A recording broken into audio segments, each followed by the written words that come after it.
In this tutorial, I'll show you how to get started with Jotform Store Builder. Open your browser and go to jotform.com, then sign in to your account. From your dashboard, click plus create, select app, and then choose build store. Once the store builder opens, click add element and select product list. This is where you'll add and display the products you want to sell. Click the products icon, then select edit to customize your first product. Enter the product name, price, and description.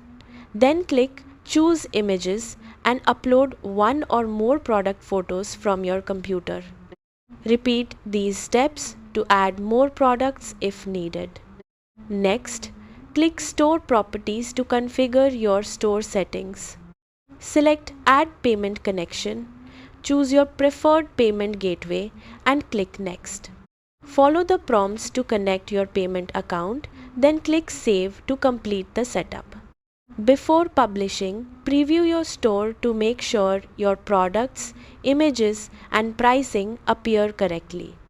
Once everything looks good, publish your store and share the link with your customers.